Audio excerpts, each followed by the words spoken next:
basketball fans, welcome back to the NBA Banter / college ball show.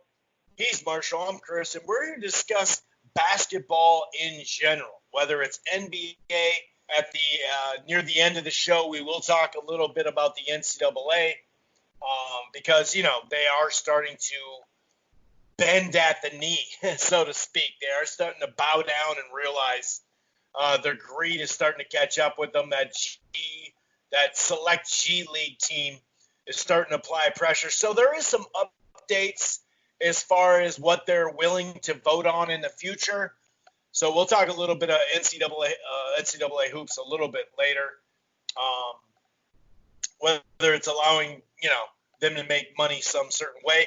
Also, just the NCAA, we've talked about it in recent shows about the loss financially. We're going to talk a little bit about sports in general financially, whether it is the NBA or if you look at the NCAA, if you look at college football, there's a good article about Michigan and in the Athletic, and I think it's a good article in a lot of ways because Michigan's a marquee program, and the amount of money they're going to lose if they can't pack that stadium.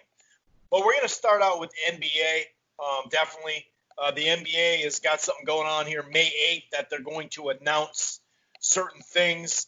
They are starting to get their planning together, whether it pertains to their facility and when players across the country can start reporting to their facility.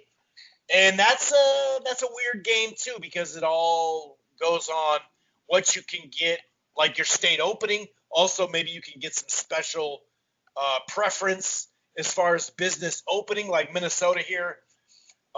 2 Mondays ago, we opened up 30,000 businesses that didn't really have customers at them per se. And that brought back 80 or 100,000 people to work. This last Monday, we opened that a little bit more, and it's like curbside, kind of the 1 or 2 or 3 people shops, retail shops. A lot of it's curbside right now, but they are open. So we're going to kind of blend some of that in there. Disney World and Disneyland are trying to shop along with Vegas, the NBA, and some other leagues. We'll talk minorly about that. A couple of episodes ago, we did have that. Is the NBA in Las Vegas doable? You can check that out, a couple of weeks back. And, of course, NBA-wise, we got to talk about the last dance. We did an NFL post-draft show last week, so we skipped a week as far as basketball. But we'll talk a little bit about the Pistons and whatnot, Isiah Thomas and whatnot, but we will cover episodes 5 and 6. It's been a phenomenal, in a lot of ways, the music, the behind-the-scenes stuff that we didn't get to see, interviews, like it's been really, really well done. Obviously, from a journalistic, open-minded viewpoint to make sure we cover all the facts or cover all notions of something. They've fallen short there, but hey, it is what it is. So we're going to definitely talk a variety of stuff pertaining to basketball. Also, since we got a Golden State, huge Golden State fan, and not just when they started winning games, I can attest to that, Marshall. We're going to match up that 96 team with the Golden State 2017 squad. Once they got Durant, 2017, 2018, whatever, that back-to-back championship. So we'll talk a little bit about that. And I got to know, he's a Cowboys fan too, so I got to know what he thinks about this Dak Prescott situation with the extension, and also a surprise signing, which you're just wondering, is that trying to increase their leverage, or we'll get into it. But anyway, if this is your first time listening to the NBA Banter / college ball show, welcome. It's right here. It streams live on archives on blogtalkradio.com /rope-it-up-radio. Man, I just chopped that up. But, to find this show, it's under the Rope-it-up Radio podcast. You don't have to just go to Blog Talk and download it. You can find it at Apple Podcast. iHeartRadio, Player FM, TuneIn, Spreaker, Stitcher, really across the board. We're also part of the Grueling Truth Sports Podcast Network, which can be found everywhere, including Spotify. You can use your Siri or Alexa through Spotify or TuneIn to find the platform. That's thegruelingtruth.com. It's basketball, football, baseball, boxing, everything in between. They got a great sponsor over there, betnow.eu, with the promo code TGT. And one more thing. If you're thinking about cutting the cord, or maybe you're not quite happy, okay? There's something that I do myself. It's not just an ad, okay? It's called AT&T TV Now. It's live streaming cable. There's a 7-day free trial. You can test it out. There's no annual contracts. The plans start as low as $55 a month. You can stream it anywhere. They have the cloud DVR as well. It's called AT&T TV Now. It's live streaming cable. However, if you're in a part of the country that, just gets horrible internet, there's still plenty of places like that, especially in the rural areas. I understand it's one thing to go to Amazon or Netflix and archive something that's just sitting there, like I said, archived, rather than a live streaming platform. They do have AT&T TV. That's the cable network, basically, foreign platform. It's a growing platform. It's here in Minneapolis, Minnesota. It's in New York. It's in parts of Florida, parts of Texas, California, all the way up to Seattle in the Northwest, other parts of the Midwest besides Minnesota, like St. Louis. Basically, you just go to the website, Google it, go to the website, AT&T TV Now, put your area code in there, see if you got it. Otherwise, AT&T TV Now, that's live streaming cable. Okay. So, I'm going to go ahead and bring in my co-host, Marshall, and just kind of see how he's doing on, just another week goes by with hibernation to an extent. How you doing, buddy? I can't complain too much. I'm finding ways to keep up the social life. Lots of texting going on. Too much texting, probably. Texting. Which one is that? I lost track. I think a lot of my Trump money, Chris, is going to go to like a bunch of dinner dates. I have a lot of like dates planned out once all these restaurants open up. So that $1,200 will be put to good use.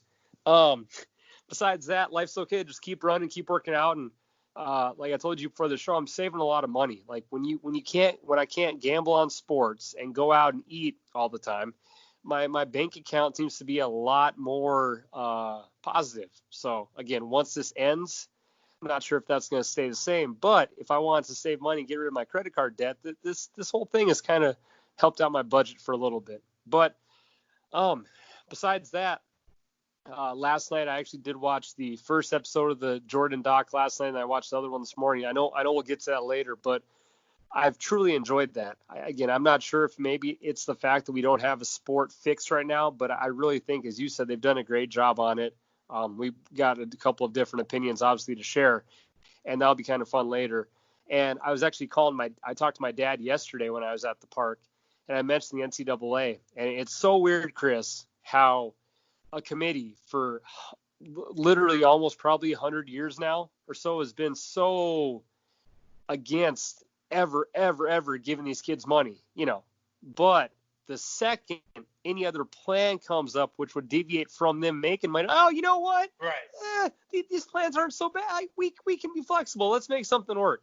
It's for so many years, the guy kind of seems like a prick, the Mark Emmert or whatever, the head of the NCAA is like, these kids go to college for an education and they don't need to be making money. You had the whole O'Bannon thing from UCLA, and that's why they've gotten rid of some of the best video games of all time, especially college football. I know me and millions of guys and probably some girls too in this country, dude.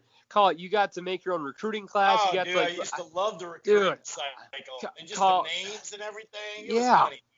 College, I would normally get about 4 to 5 years into a franchise and start up with a new college team. I mean, the college football game, you had to get rid of that stuff because they're using names to profit. And eventually, They'd now rather that there's get rid of the game and make more money in the future than be like, nah, we'll take less money, forget it. And I'm not a huge video game person, but if that game ever comes back, I will get a console and play that, because the NCAA football was just always, it was the shit. That was one of the GOAT games of all time, up there with like Mario Kart and GoldenEye. But I hope that does come back one day, and hopefully it will soon. But yeah, so with all this being said, with money being the main buzzword, as you may say, now that this new G League has developed, we'll kind of start here and go back and forth. The NCAA is like, oh, wait, so 2 of the top 10 players who are supposed to be in NCAA are now going to the G League. And to break it down to a simple fan who maybe is not as diehard as us, okay, not everyone's going to maybe watch every Carolina game or every Gopher game or every Big 12 Tuesday night game. But you do have tons and tons of people who love to watch March Madness, which is the cash cow for the NCAA. So again, let's just say hypothetically, one of these top 10 players turns out to be a Carmelo Anthony type or a Zion Williamson or, some star from college basketball. And he's not showcasing his skills to the NCAA March Madness, but instead he's just going off on G League. That's a lot of lost money, Chris. Man, if this guy was wearing a Kentucky shirt, think of how much, sales and how much ESPN can talk about the guy. But, oh, wait, he's playing for a G League in Los Angeles where, sure, they might have their games on NBA TV, but NCAA is like, oh, man, this dude could have been making a magical run. So now that the fact that NCAA could lose money and lose some profit because God knows they don't make enough, now we're thinking, okay, maybe we should start giving these kids sponsors or money. It's interesting how the second they maybe lost a couple of pennies, they're like, you know what? We're willing to work with you, Chris. We're willing to work with you. Let's discuss possible options. It's amazing how shit that changes so quick. Yeah, it is pretty funny how that changes, and we might as well just stay on this subject then too, instead of going NBA, just to kind of catch everybody up. The Board of Governors definitely moved towards allowing the compensation for endorsements and promotions, or think about it like Instagram accounts and sponsors. It's kind of funny though, because they talk about sponsors, but then they're like, but you can't have our logo on there. It's like, well, okay, but they could have the logo before on your own jersey, but these guys can't. So it's still kind of funky. But it's still a way for them not to have to pay the money. They're just allowing them to get sponsorship. You know what I mean? Because they're not going to lose any money. If anything, if they can keep more players in, and that'll be part of the whole, if they allow 18-year-olds in again as well. I think the NBA is ready for 18-year-olds now that they have the G League a little bit more developed, especially the select team. If it works out, I think they're ready for them more than they were, 5 or 10 or 20 years ago. That's for sure. But it's just still a way to be like, well, at least you get in there, and then if you're a star, then you can start making money. It's not like what we talked about, how everybody on the team has like a bank account or an escrow that they put in there and they can get out, they could cash in when they're out or whatever. But yeah, this is what it talks about. Go ahead. That's a great point, Chris, because one thing that this really doesn't help, just to look big picture for college athletes, this idea of offering sponsorships, you're looking at, a star basketball player at Maryland, at Memphis, like at Carolina, at a big school. This really kind of says, hey, those stars that we want to brag about in football, basketball, and other sports, let's make sure we take care of them. This still really doesn't do shit for the kid that, plays golf at Purdue or the girl that does, gymnastics at California. So, they're really still not coming all the way. Yeah, but how much do they bring in, though, to the school? Consider them, you know what I mean? Well, no, that's the point I want to make, but again, they're not really showing all their hands. They're just trying to point out, hey, here's the kids who are our cash cows. Let's help them. Now realistically, I know they don't bring a ton of money, but those kids are probably struggling, to eat and pay the bills like we talked about last episode, just as much as the kid that's a star point guard at Kentucky.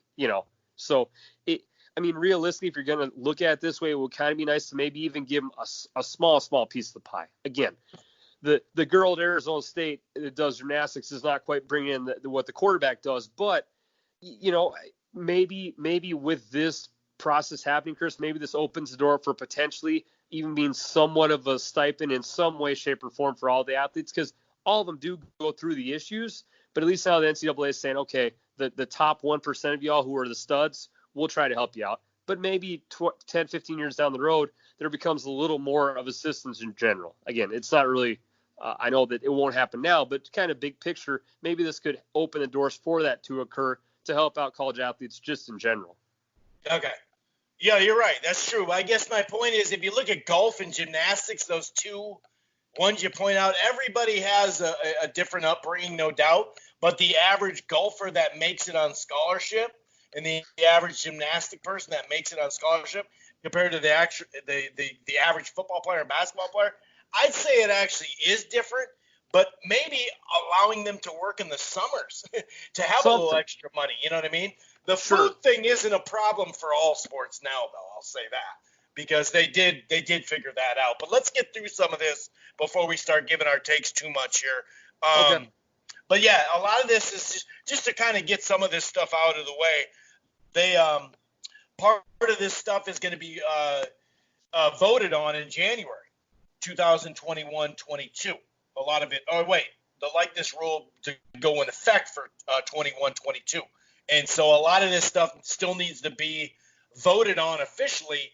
They just now, it's kind of like getting on a ballot to see if you go in the Hall of Fame. A lot of this stuff, it's not pay to play, because there is a problem with that too, because then you have the big programs, you know, if they can sit there and pay to get recruits, that's going to be an issue too, which I do like. There has to be some sort of straightening out there, because, yeah, you want to see Power 5 and even top 15, top 10 teams, programs year in and year out. You want to see like a separation even further, like we talk about in America, the rich and poor, how the middle income is getting, dried up. It's even happening now even more with this economy we're about to have. But if you think about, like, that is worrisome too, and that's also what the NCAA, is like, well, it's not a pay-to-play system, which there has to be some of that as far as getting a player to the university can't be based off money. That's where I think a problem would be. Now, of course, if you go to Alabama, if you go to Clemson, if you go to Notre Dame, if you go to Michigan, if you go to name brand places, you're going to have more name brand promotion or sponsors, after you. And it's been since 1980 that the Olympics allowed some sort of sponsorship. Remember, like, you had Phelps making $40 million on that Wheaties commercial, or on that Wheaties sponsorship. And that's that's the biggest thing, is like, hey, just allow them to have sponsors. That's the biggest thing, and let the chips fall where they may after that point. Ensuring student athletes are treated similar to non-athletes unless complete reasons exist with the difference in that. Maintaining priorities of education and collegiate experience. Yeah, And these are all the rules that they put out last week. Ensuring rules of transparency, focus, enforceable. Basically, like, you'd have to also get your sponsor cleared. They wouldn't want you, like, sponsoring Pornhub. I just said that differently.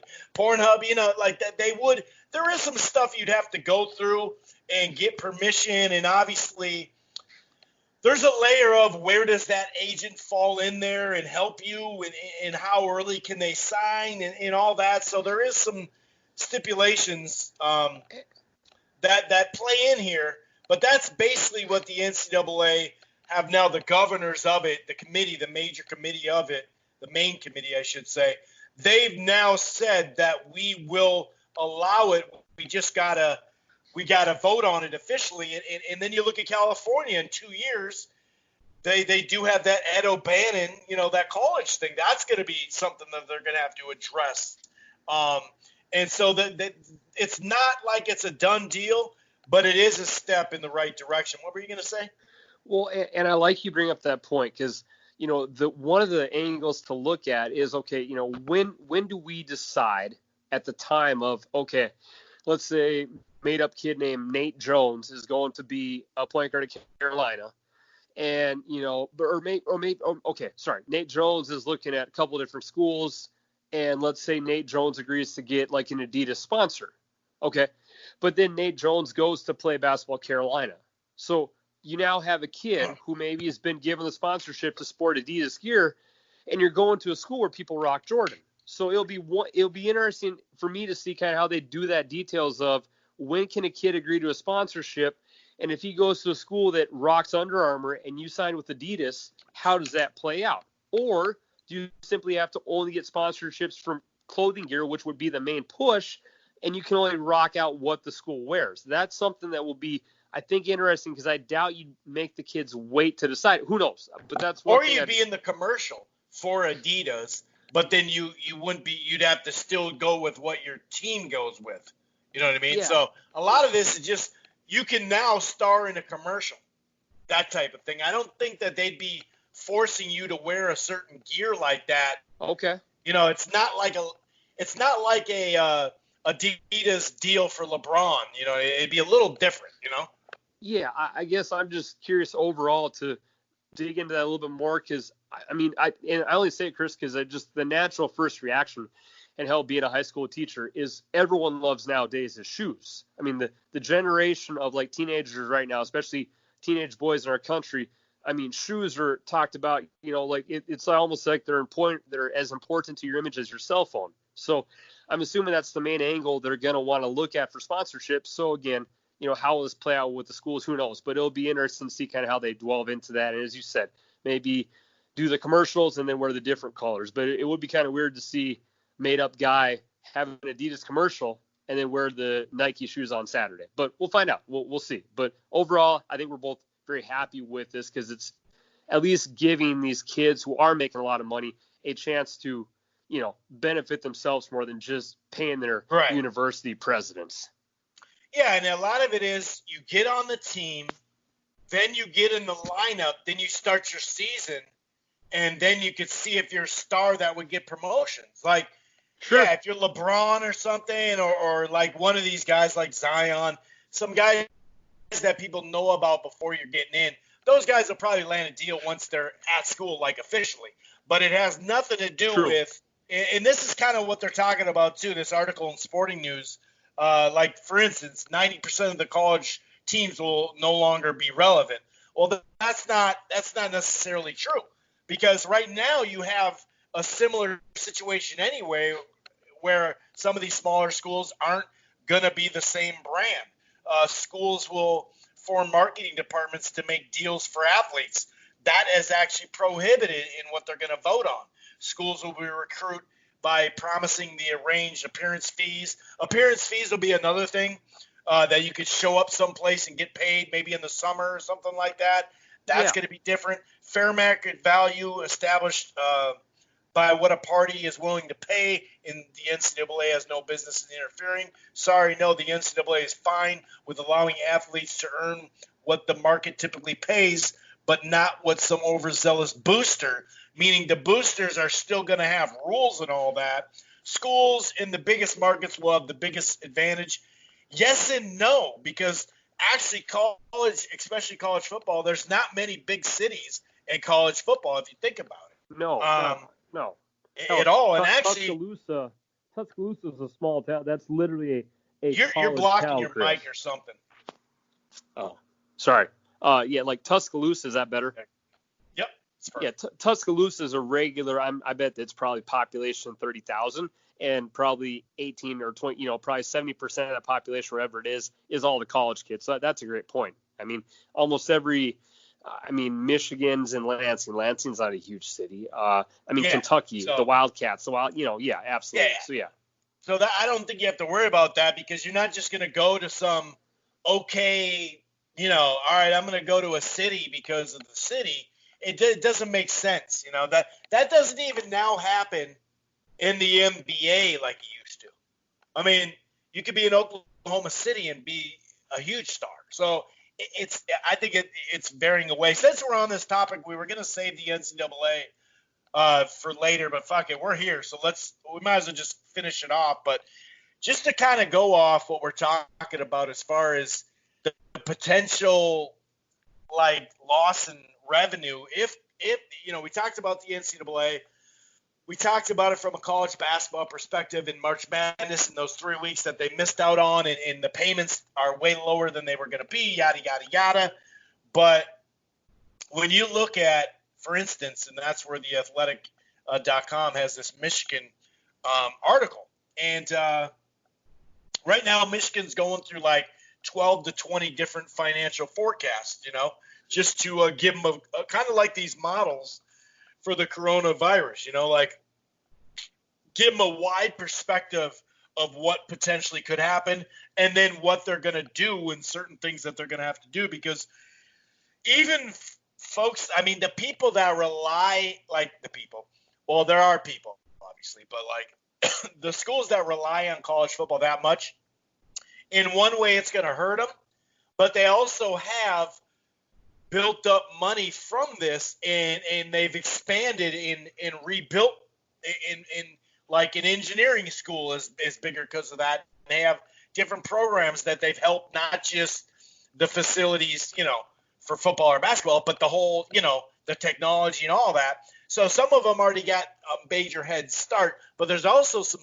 colleges that are going to that may just shut down straight up or have to take a year off because of budget in general. Now, if you're a private school and you're a successful private school, real like as far as known, you're going to be okay because you have an endowment of like $40 billion like Harvard. But there are like small schools that are private, may not get as much, government funding. That's going to be weird too. But just to give you a level of if college football went with no fans, it's one thing even for college basketball. It's another thing. Like NBA makes money off it, of course. Like the teams do, the franchises do, of course. And they have 82 games. And look at baseball. That's a lot of games. They're not filling 100,000 people in the stadiums like college football or even NFL, but still, it's a lot of games. But really, the big thing is the TV money. And we talked about how splitting it up amongst more teams makes it less money. But look at this as far as college football. And what do they have, 118 or 115,000, something like that, Michigan.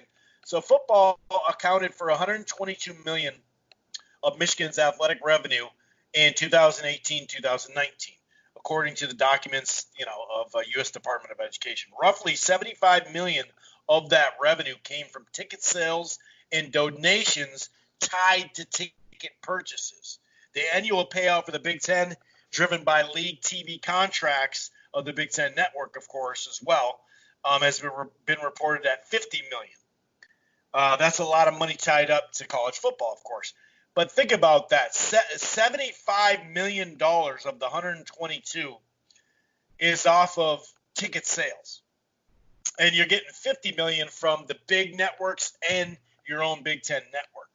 I mean, that really puts it in perspective. If they're not allowed to sell tickets like that, I mean, that's a huge drop in profit for this year. And you times that by how much more schools do that. There's like 10 or 13 schools, I think, now that have 100,000, seat stadium. So something like college football, compared to NFL not doing it, they're going to lose money, the teams, no doubt about it, as far as the revenue. But the frickin' TV revenue is just way more. And just kind of put it in perspective that way. Any last words about this stuff before we got to get to the NBA and all that good stuff too, in the last dance, obviously? I would just say that from what you just said, it was going to kind of be my main point.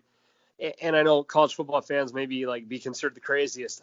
I think that is the sport that does get hammered the hardest, because you turn on SEC Saturday, it's Auburn, Alabama. They do the flyover, and you got 70,000 people shaking like the, orange or red pom-poms, depending on where you're located. Like, the draw of the fans filling up those stadiums, and even, God, it seems even nowadays probably smaller stadiums. I'm sure like Oregon State, like a pretty trash garbage team. I'm sure they still sit 40 or they could seat up to 40 capacity of 40,000. I know Oregon on the West Coast. I mean, their stadiums, I think, over 85,000 people. So, yeah, college football is definitely a sport where they have the numbers live, but as you said, they don't quite get it's not even close to get the money that they could get like the NFL does. So, we'll see. But, I mean, I was just talking to a friend of mine who actually the one who played in the NFL, and we just don't see how there's going to be a way for it to probably happen, or at least on time. Because in college football, that's probably the sport that you have the most people on the sideline of any sport Right. in the country. I mean, it's even more than the NFL, especially because if you're a home team, the freshman practice squad dresses. I mean, you got you could dress up to 80 to 90 guys in a football uniform, and you have the coaching and the staff. I mean, so I hope that we come up with something to, hey, here's how we feel safe doing this, to have 110 people in Auburn colors. Let's feel safe and have a plan. I just think right now, Chris, sadly, that the plan to have a college football sideline full of 100 plus people is probably far away from now. But I want to be optimistic and say, hey, let's hopefully figure something out come when the leaves start falling off the trees. But and don't mention that again. The leaves are just getting on the trees. Don't mention that again, okay? I live in Minnesota. Remember that shit. But you're right, and I think they'd have to limit. Like, they probably limit the travel. Who the team that travels with 43 people already, probably, or 48 or something like that. But even like home games, they'd have to tweak that. But like, I could see it maybe starting on time, but man, it's going to be tough to have anybody in the stands. And real quick, I forgot to mention this. Tell me if this surprises you at all. So the NCAA they literally had a rainy day fund chilling, right? Just in case a tournament got canceled for some reason. Okay. They had it. They had one. Okay. And it says, where is it? So they had $500 million. But according to the internet, they actually ended up. So they had it. They had a rainy day fund in 2015. They decided to spend it. They ended up spending it. But the way they did it was pretty nuts. But it says, according to interviews with several former NCAA employees, the organization was much better prepared for a cancellation tournament several years ago when it built up a savings of nearly $500 million to help, just in case. Then in 2015, the NCAA leadership decided to spend more than $400 million of those savings without increasing the NCAA's insurance coverage following any kind of, this type of event.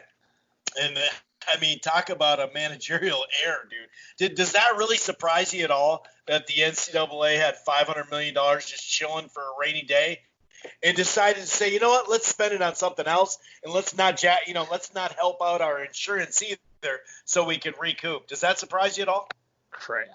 No. God knows what the hell that money was spent on.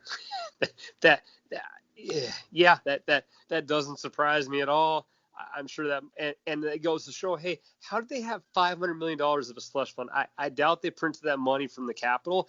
Right. It's probably because, oh my God, Michigan, Oklahoma, and Texas make you a shitload of money every time they have a football game on a Saturday. So, but definitely not surprising. No. NBA wise, Steve Kerr the other day said, he's not even planning on having Golden State come back. He feels like it could be just the top 16 teams, and maybe not even that. But there is some pull with the NHL and the NBA of maybe wanting to try to close the season out regular season-wise, not just to get the troops ready, right? Because they could do that through exhibition games and scrimmages and stuff like that and get everybody ready, but also because of the regional cable deals. That's a huge, the sports networks, that's a huge thing, and they have to hit a certain amount of games televised to cash all the way in. And as of right now, they're not at that number. So that plays a role in why people are even thinking about, and talking about that. We've also heard, like we said, we had that breakdown in Vegas, which does make sense a whole lot. I think the most. They've been throwing around that the Disney World and Disneyland. And Disney World makes a lot of sense. You have Orlando there, or they say in Vegas through Mandalay, the Mandalay might actually build courts, and then they can just all have it right there. So they are still kicking around the idea, and this is not just the NBA. This is also the NHL This is also, of course, boxing and UFC and stuff like that for Vegas and whatnot. But they're still kind of messing around with, where they're going to do it. But some of the biggest thing as far as the NBA goes is May 8th. And we talked about this, this Friday. The NBA is going to come out and give some information. Now that you start to see Florida and other states opening up, the state athletic commissions are allowing more. There's boxing gyms and MMA gyms that are opening up, and just regular gyms and restaurants and all that. But they're trying to say, hold off now, don't allow your players to go in the facility, because these other players in other states, even though a lot of them are probably in their states right now, wouldn't be allowed to do it. And then there's a little competition thing and all that. But some of the rules and regulations are, only 4 players allowed in the facility at once. You can't shoot at the same hoop, that type of thing. And it does make sense to the NBA once again, because you got 15 guys on your squad. So it's really not that big of a deal. The testing, you wouldn't need as much testing. But this Friday, they're going to roll out basically how their plans on how are they going to go 2-week camp and then do exhibition and scrimmages and start? Are they going to do regular season? So there's a lot to look in that. But May 1st was kind of the first idea of a while back that we're not going to make any kind of real statement or anything like that, big major plans, and say we're ready to do it even before May 1st back then. Now it's May 8th because he wanted to delay it a little bit. Adam Silver is when I'm saying he. But they're still, like I said, they're still messing around with the idea of playing, in those facilities, which makes a lot of sense. But right now it's all about reopening the practice facilities. I still think they could, do it right there at the practice facility in 1 or 2 towns. But May 8th, that's the date that they pushed it back. And also there's a 16-page memo with procedures, requirements. Basically, like the states are sending to businesses too. Like, hey, basically you got to fill this out, send it to us. We're not going to check, but you got to at least say you got a plan. And also, having in the neighborhood of 15,000 tests available, so you can constantly stay on that. So there's a lot that goes with it. But it even says the NBA expanded its credit facility an additional $650 million up to $1.2 billion to protect cash flow, and it could do that again, which makes a whole lot of sense. So there's still a lot going on, but I think that there's hopes just because of the amount of people on the court, the amount of people in an arena, the fact that they don't even have to do it in an arena. I really feel like it's pointing to that there is light at the end of the tunnel, and it's getting brighter. I think the biggest fear that compares sports differently to our regular human life is just the fear of what the F do you do if you bring people back and 5 guys on the Lakers get the coronavirus and one just tragically passes away or something to that effect. Or just in general, LeBron gets the virus. Okay, well, you going to shut the league down again then?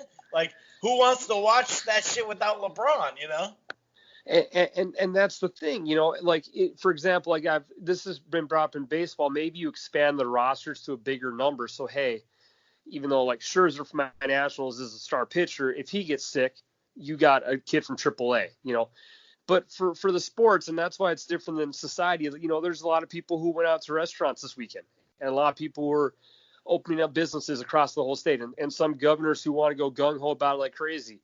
And you essentially can do that for just the regular person. Like, I could have probably gone out to have dinner today in Mesquite or Dallas, Texas, and been fine. But Silver really can't take that risk. I'm sure he wants to, but the fact that I forget who it was, it might have even been a press statement by Fauci like a month ago, it seems now, but that was his point was, are we going to see sports back before there is a vaccine? And I think the subtitle of that, Chris, was for will there be fans back at sporting events before there's a vaccine? But I think Silver has that tough line of, okay, here's our rough plan. We're going to go to Vegas. We're going to play in the Disney World. Here's what we want to do. But again, let's say we make it to the playoffs, and again, for example, the Lakers and LeBron get sick. Okay, are they allowed to bring up players? Are they eliminated due to the fact that they only have a 7-man roster? And that's a really tough question because there's not a perfect freaking answer for that. Silver's never planned on having this debate or discussion in his head, but I think that's maybe just the one fear negative factor. And again, it's not the coronavirus death is not affecting many people who are athletes and in good shape, but that doesn't mean it couldn't happen. I know that Tony Baselli, like the former Jags offensive lineman, I mean, seems to be a pretty big built dude, and he said that thing knocked him out his butt. He was in bed for a week, so it could happen to athletes, so I think that's the only fear. Now, obviously, I want there to be basketball back. I think they will have the projected plan. I just think that if people ask him the questions I'm presenting, I don't think he'll have an answer. And he's probably just going to have to cross his fingers and hope, guys, we're going to Vegas in June 28th. We're going to give you a couple weeks warm up, and let's just knock on wood, and maybe he will actually have a plan for, hey, if this team gets sick, what do we do? I just don't realistically, Chris, see in a sport that is so massively competitive. And I mean, these guys want to win, and obviously everyone wants the trophy still. I don't see what the plan could be for it. Because again, you're not quite as full of a roster like you are for a baseball team. And just to kind of have this little side to side, if you bring up a AAA baseball kid, there's not a massive drop off to the team because that's one person. That could be a relief pitcher or a shortstop. Mm-hmm. If you lose LeBron and Anthony Davis both get sick, bringing up a kid from your G League, I mean that's like a Madden drop off of 30 points. So I love the ideas. I hope to hear good news like you on Friday. It's like a negative thing, actually. Negative points. Can you do that? I that's just my one fear of what is the plan if shit happens, people get sick. And I think though, on a positive note, and maybe a little minorly ignorant, is the fact that you're just gonna have to say, you know what, let's just risk it and hope that people don't get sick. And you know what, okay, if LeBron does get sick or Ben Simmons gets, whoever, like, okay, let's quarantine them. Hopefully the team didn't get it and spread it, and we have to move on. Because you can't live in the fear of we can't have basketball for another year, until there's a vaccine or something like that. But from the fan perspective, that's kind of just, might have to kick rocks for a little bit. But yeah, I love the news. I'm hoping he has a good plan. And let me ask you this question to kind of wrap up my point for this. I bet there are a lot of guys who have been working out and maybe have a trainer that, they do FaceTime videos with, or maybe the trainer actually goes to their house and they go work out in the park. Mm-hmm. It will be interesting because there's a lot of people, like, I've been lucky. For me, I've been running and like I've gotten in really good shape, but there's also people who have not. There's got to be a percentage of athletes who have used this time just to kick back and chill. So it would be interesting to see what the plan is for time to get back in shape, because that would vary a lot for different people, Chris. And also, I'm kind of curious to see what the plan would be for how much time you can use to get back, because a lot of guys, obviously, when the season was over, you're in peak pop condition shape. But you've been chilling at home now with the wife and kids for 2 months and eating a lot of food, and you don't have the workout facilities you do at the Brooklyn Nets system. How long is it going to take, just random point guard to get back in game shape? That's going to be kind of fascinating as well. Yeah, and I think that teams have probably done a pretty good job just hearing Rosas from here, the main man in charge here, and how they've been like, hey, dude, like, because some of these rookies and youngsters don't have, like I said, a gym in they haven't gotten that second contract yet, so they had to get the house, they had to get mama house, they had to get certain stuff, right? But they don't have a gym in their house like some of these elite level stars do, or like you said, a gym built into their house or their backyard or whatever. So yeah, I mean, you can sit there and fill, a bucket of water and do some, stuff with it, like especially in college, I think too. That'll be an extra one. We've been talking about boxing wise. We're gonna find out who was disciplined and who was not real quick, because you got to make weight in boxing. You know what I mean? Like, it'll be kind of interesting. That's a good point, though. And by the way, the NBA did postpone the May draft lottery in the combine, which was supposed to start May 1st. It was supposed to start a couple of days ago. So they're already, and a lot. I mean, the next month to 5 weeks, if you look at some of the new information coming out, the fact that we're opening up in a lot of areas, and the case number that they talk about in the average death number on the model right now, like we hit, what was it, 3,000 yesterday for the first time, I think, 3,100 or something like that.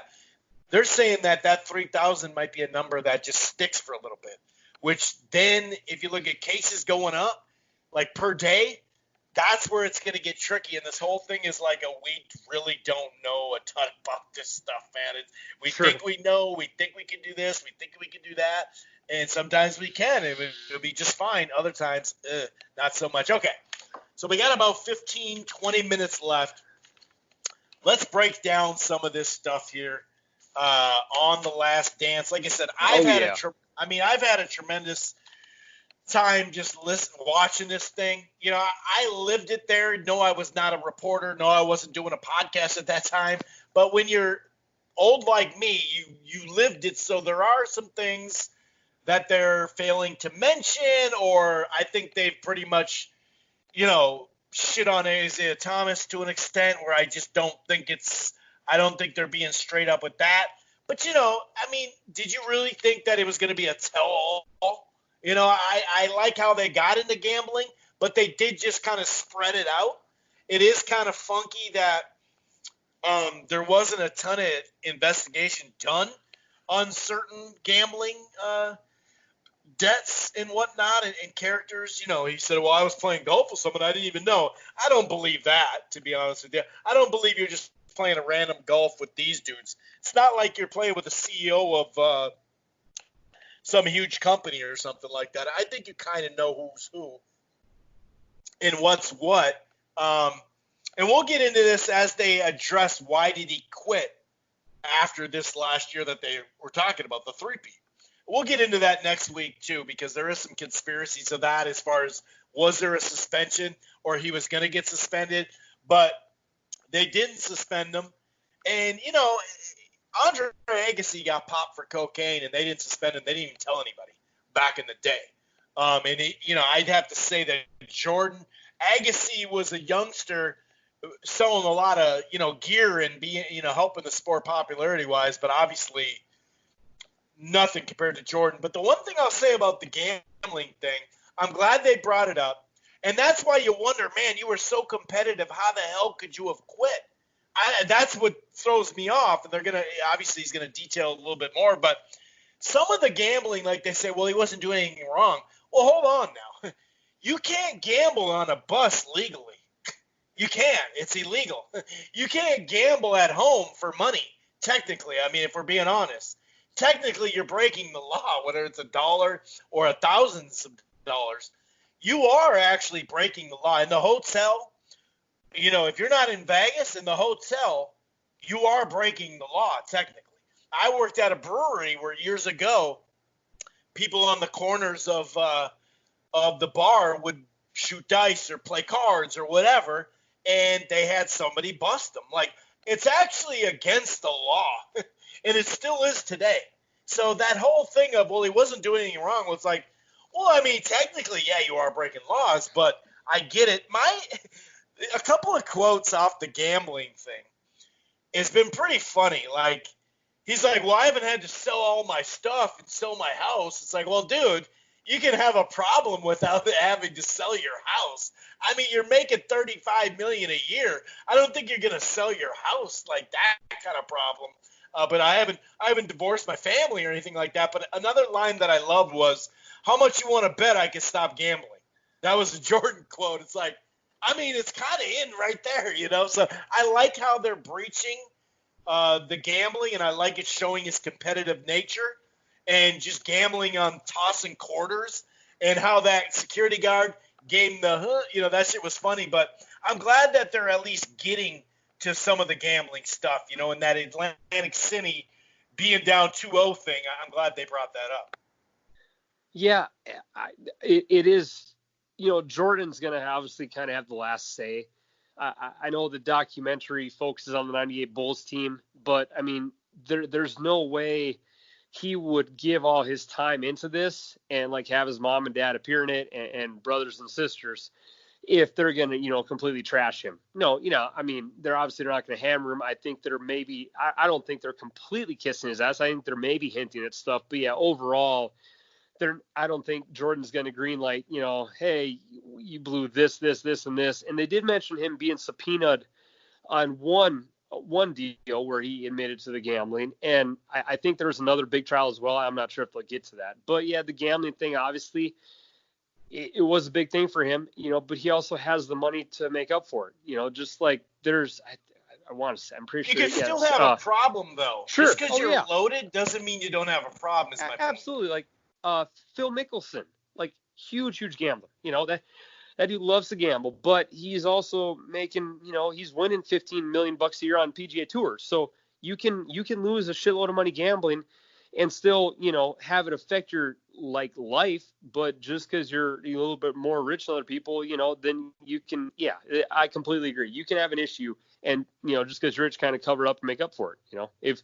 If me or you go to Vegas this weekend and open up a credit line and blow $50K, I'm going to be struggling for a long time because I just blew $50,000 then, and that's barely what I make in a year, So it puts things in perspective. Yeah, it does. For a couple of my favorite lines, and I actually I taped I sent the video to my friends. I actually recorded it on my cell phone, sent out the video. One of my favorite moments was they were showing the Jordan shot over the Cleveland Cavaliers, where he did like the in the air kind of double clutch, fucking in the air for 5 second sideline jumper and just drilled it. But I love it before because, they say the Cavaliers had just scored. Craig Elo got a bucket. The Cavaliers are up 1 point with like 3.2 seconds to go. And then they give you this nice little breakdown where they're like, okay, so Jordan's like, the Bill Curry, one of the Bills Bulls centers, like, all right, obviously Jordan's getting the ball. And right. It shows the Cavaliers of Ron Harper saying, Coach, I want Jordan. And the Cavaliers coach is like, sorry, nope, put Elo on him. And then we're putting Craig Elo on him. He's like, and Jordan's confident alpha ass is like, dude, when I saw Elo, I knew that was a mistake. And he said that straight face. Craig Elo's watching that shit and he's thinking, nothing but arms. Nah, I wouldn't want him on there. Put Elo on him. And so then my favorite part of that episode was Ron Harper's response was, well, fuck this bullshit. Right, exactly. You want to talk about true, authentic answers. And then what happens? Jordan catches the ball, does the pump fake on Elo, or does the double pump and hits the shot. Ron Harper had to just be shaking his damn head like, hey, I told the coach. Coach said nope. And when Jordan said, dude, I knew this was gold, it's like the only people who I think could do a documentary like this is Jordan. And if you had the Tiger Woods run, I don't think that kids who are younger than us, Chris, truly understand just like there's not really another dude like him. And again, you could maybe say you could think that Jordan is the most. Let's not forget about Floyd Mayweather too. He had a nice little 20-year run as well. You're right. You're right. So there's only so few people in this world, and you might think they're the most arrogant a-holes around, or it's just how they are. But the amount of times Jordan in this video just said, you know what? I like when he got compared to Clyde Drexler. He's like, that was some bullshit. Like they thought me and Clyde were the top two players in the NBA. And he's like, that dude couldn't even be on the court with me. So it was my goal to go out and embarrass him. And again, besides probably Tiger, Jordan, and Mayweather, not many people can say that and do it and back it up 100%. I'll get to my other favorite story, then I'll save a few points for later. My other part I loved was Rodman. So the dude walks into Phil's office and says, I need a vacation. So it shows you a great angle, Chris, of where they have Rodman, Pippen, Jordan, and Phil all doing the side comments. And Phil called Jordan and he was like, Dennis needs to talk to you. And then Jordan gives you that shit grin of, anytime Dennis had to talk to me, I knew it was bad. And so anyways, Rodman demands a 48-hour vacation. And Jordan's like, what the hell? If anyone deserves a vacation, it's got to be me on this team. Why the hell has Dennis got to go? So they negotiate a time. Anyways, Rodman comes back from his Vegas bender with Carmen Electra. And then I busted up. So they have the Indian drill, where if you've ever been on a sport team, I'm sure you've done this drill. You get in a team line, and you start jogging around a field, a court, or an athletic facility. And as the coach blows the whistle, the person in the back line has to catch the person in the front. So obviously, for the most part, when you did this as a team growing up or do it now, the person in front maintains a pretty slow pace, because if the person in front is a track star and takes off, the person from the back's never going to catch them. You're going to do that shit forever. So Jordan tells all the boys that, hey, Rodman's coming back from a 2-day bender. Like, let's go really slow. And then they say as Rodman blew the whistle, Chris, it took them 4.5 laps to catch him. He took off like a damn sprinter. He's like, no, I'm gonna make him work. So Rodman, and that to wrap this up, that was one of the parts that I truly respect about Rodman. Was Jordan said, you know what? The dude was different. You know, he had a different mindset than all of us. But you know what? When we needed him on the court, that dude was a freaking gamer, and he didn't mess up. Like, he was his different kind of dude. But if you needed the boards, rebounds, or a guy that's going to bust his ass when it was needed, he was that guy. And, you know, I think a lot of people who are our age now probably think of Rodman as, you know, oh, this is crazy that goes to North Korea or whatever. But during his time, I mean, the best rebounder ever, a huge part of the team. But I love the Rodman story, man. That was classic. For Demand and Vacation, the Indian run, that had me busting up, Chris. Well, and this is 2 weeks ago, but while we're on that, before we hit up 5 and 6 from the other, that I like those ones a lot too. First of all, the soundtrack to this has been money. You know, that, like when young Jordan was out there, they had LL Cool J and that song Bad. They had Prince. They've had, like last night, Black Sheep, like Nas. They started, like the soundtrack is so fitting. But speaking of Rodman, you know, he had those 7 games where he had 20 rebounds and no points. He had 7 games like that. And the only guy close to him was Marcus Camby. He had 2 of those. We talk about Marcus Camby a lot for our UMass stuff for our college basketball. But 20 rebounds with no points. He had 7 different of those games. And he was a huge difference maker, though. It's crazy you talked about that Cavs rivalry in that Cavs game, you know, a game winner in Game 5 and all that. They were 0-6 against the Cavs before that series and before they started winning games against them. Michael Jordan had missed a key free throw, so they didn't win, the series before. And nowadays, he'd have been getting destroyed on Twitter for missing a free throw, or 0-6 against this team, or, you know, that whole Celtics run when they couldn't even win a game off the Celtics, even though he went for 63, and they would have called him selfish and all that type of stuff. But I did like how they got to Phil Jackson as well in the Tex Winter, and how they slowly got him in there. That was pretty cool. And the whole Detroit Pistons thing I thought was great. You know, I'm glad that they covered the no handshake thing.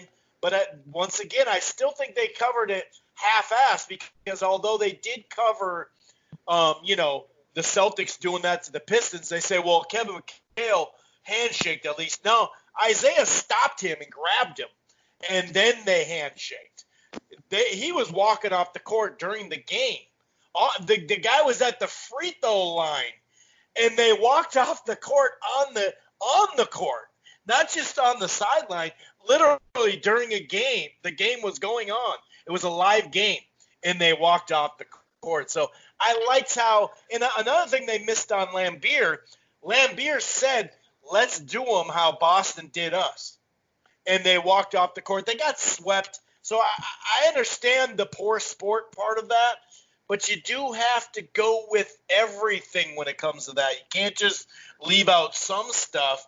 And Boston, first of all, Boston was a rough and tumble team, much like the Pistons.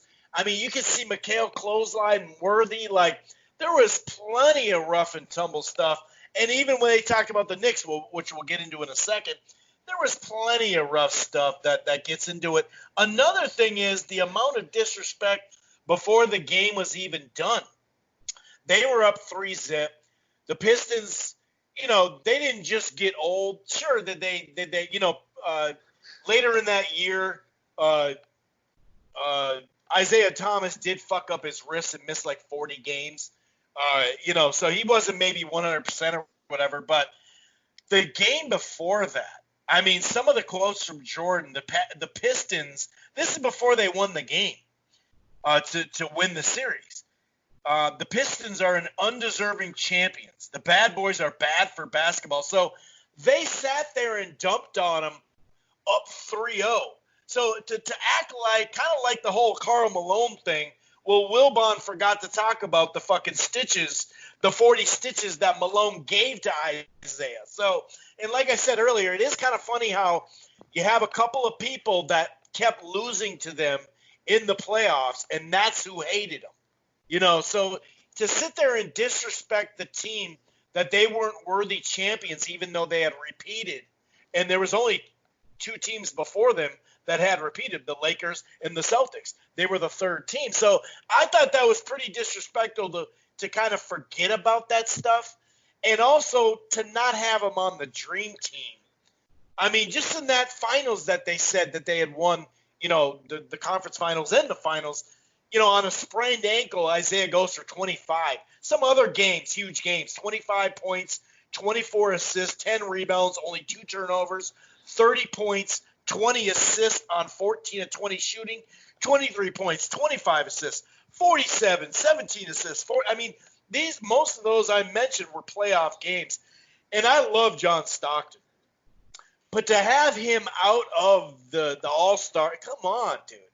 And as it turns out, they kind of got pissed at each other during those scrimmages. And I remember this from the All-Star game, from the Dream Team scrimmages, that scrimmage that they had was some of the best basketball you're ever going to see. And just to kind of bring it in here. So I thought they did a good job on the Pistons, but I thought they kind of fell short. I'm not saying Isiah Thomas's excuse was legit 100%. That's cool. I can see why Michael still thinks, whatever. And he says, you know, Magic and then Isiah for point guard. So he gives him his respect. But I think that they forgot about how much disrespect Michael and the Bulls were giving them before the season was even over. But that was fun to see the Dream Team clips because NBA ran a documentary and some of those clips were from there. But that would have been phenomenal just to watch like 10 or 12 of the best players at that time besides Isiah just go at it. And what they did to Kukoc was hilarious too, and I like how he bounced back in that next game too. Yeah, that Kukoc, I mean, as the kids say nowadays, like that dude's cold. Like you go into an Olympic game and you're being guarded by Jordan and Pippen. And they're like, you know, our goal is like make him like want to quit basketball. And it's like, holy shit. And that dude, he was like, I had a bad day like anyone else would, but I came back and then he ends up on the damn team. To wrap up from 2 weeks ago, maybe it's just the fact I've watched hockey, but that not shaking hands, that's bullshit. Because Jordan did say, hey, they beat us, we shook their hands. And I mean, I know in hockey, whenever you lose, you shake hands. I know they're different sports, but I think that, I mean, even if you did talk, and you also think the Celtics was bullshit for doing that too, then, right? Oh, complete, yeah. Oh, absolutely, yeah. That's what I mean. No, yeah. Because they act like they've never seen it before. That was my problem. Whereas okay. Jordan did shake their hands when he lost to them, no doubt. Sure. No doubt. Yeah, and because I think his quote was, man, he's like, you know what, that pissed me off because I shook their hands 2 years prior, you know. So I think that's really petty. And again, you can be a massive gamer and love to win and hate to lose, but I did think not shaking hands was some stupid shit. It's but petty. But don't you think it's petty to disrespect the Pistons' run too? He said they weren't deserving champs the night before the game of up 3-0. Isn't that petty too? True. Oh yeah, 100%.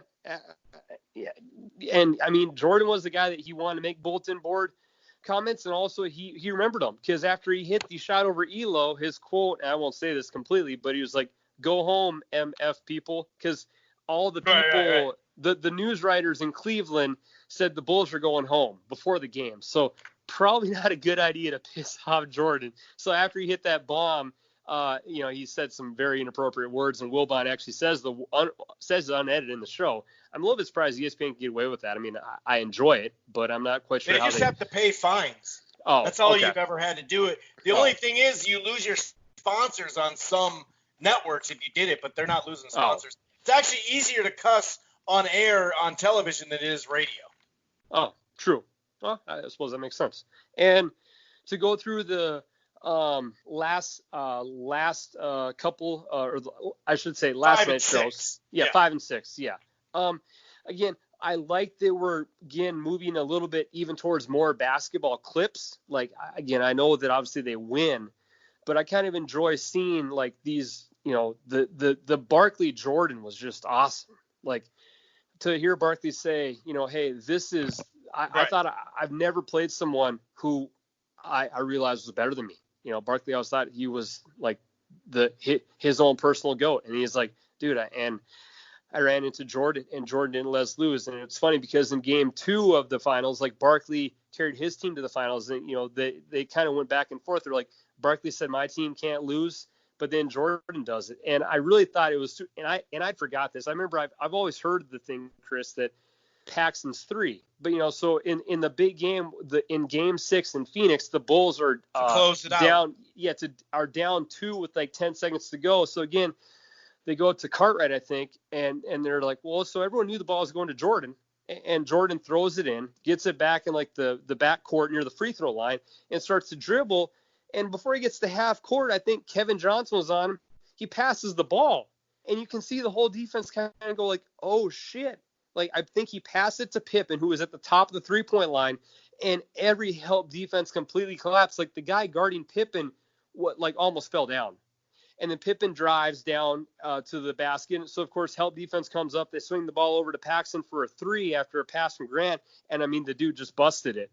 But if, almost every shot they've shown in the documentary, Chris, has been Jordan hitting a game shot. So I'm not sure if he maybe was trying to mix it up. Maybe he just saw the teammate open. But it really is just crazy that for all the love Jordan gets and deserves, that for that game he makes a pass and the defense was just screwed. I mean, who the hell would have saw that coming, brother? I mean, I actually watched it like 3 or 4 times because I'm like, wow, Jordan passed the ball, and now a dude had a wide open 3, and there was no one within 10, almost 5 damn yards of him, man.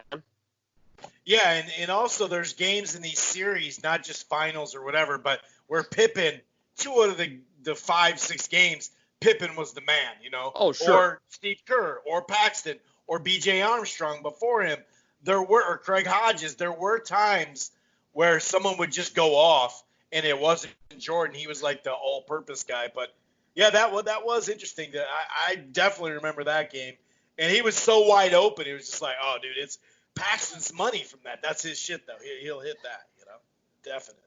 Well, let me give you my last point, then I'll let you wrap up the last dance. So I think the part that really continued to sink into me again from last night, and it's been the LeBron Jordan debate, and it's just This video reminded me of how it's really not a debate. Okay, maybe if there was like an Olympic competition for who's a better true athlete, I mean, LeBron's obviously probably stronger just because he's built like more of a football player, but when you see all these, whether it was the Jordan drop in 66 after the golf course comments, or doing all these moments, like the dude just never really, if someone called him out, it was like, okay, you called me out, I'm going to beat you on the court and embarrass you. And he always did. So for people to even mention the LeBron thing, and I love LeBron, I'm not a hater at all, but LeBron had the NBA Finals series against Dallas where he wasn't himself. Who knows what the reason was, but for that one series, LeBron really let his team down and was almost passive aggressive in a game where his team was in the NBA Finals. That never happened for Jordan. Once he got to the finals, though, Marshall. But what about the 7 years before? They already went over some of his failures, though. If we're being honest, once he got over the hump with that team, yeah. But true. We can't forget about that part. No, they were 0-6 against the Cavs. They never won a Celtics game, period. Just because they had a better team. But I like the example because it wasn't that they had the better team at that time. Dallas, right. Yeah, I mean, but if for people to really have the argument, and again, love LeBron, I just don't see how you can have it. Because, I mean, and LeBron's had his moments, but there's so many just games where he just scores effortlessly. And it just reminds you of like, holy shit, that dude was really freaking good. And oh, okay. Sorry, this is my last point. It's crazy as you said. How many last points you gonna have here? All right, I'm done. We're getting to $110 here. All right, just how physical the game is, as you said. I mean, James Harden if he was doing this dance and shit nowadays, he'd be getting hacked and fouled, and there'd be no little dancing around it. The physicality of how the game has changed, and now we have something called a flagrant one, which we've seen probably 35 flagrant ones in this documentary, Chris. Talk about such a physical league. Holy God. But yeah, I'm done. I'm loving this doc though. Yeah, me too. And when even the LeBron stuff, it blends. It's a variety of different stuff. If you look at the talented teams that he's had to go against in the finals comparatively, Barkley was a monster, but you can't tell me. I love KJ, no doubt, but I wouldn't put KJ in the ranks of some other point guards or guards he had to go against. Some of the toughest team. What is the best team? And then we'll get into that as well. We're not going to get to that right now. But what is the best team he went against? Is it that Pacers club that we're going to find more about, that they're probably going to talk about the last 4 episodes? Was it that Pacers club that they got pushed 7 games? Was it that Utah club? It's tough to say. And that's the only thing. He did go his run and their run. And that's what we're going to talk about next week, too, the Houston Rockets, 94-95, and how they'd measure up. The only thing is they did expand the league by 6 teams in that time frame. And that did water down some of the talent. It did, because every team had to give up 2 players. Like, remember that whole thing where they just won a championship and Mahorn found out in the locker room that he's going to the Timberwolves? It's like, what the fuck is this? Why would you even tell me that right now? But anyway, yeah, it's not – I don't think that there's no argument to be had, though. But as a scorer, I've never argued as a scorer. Just straight up, if you need a bucket, no one's better than Jordan. I'll take that to my death. But as a basketball player coming into the league, remember, Bron came into the league as a guy who could get his guys involved right away. That took Michael quite a long time, but here we are talking about this. We're going to have that discussion. We can't do that right now. We can't do that. It's too late in the show. But just a little highlights. The Laker boy thing, talking about, he shoots too much.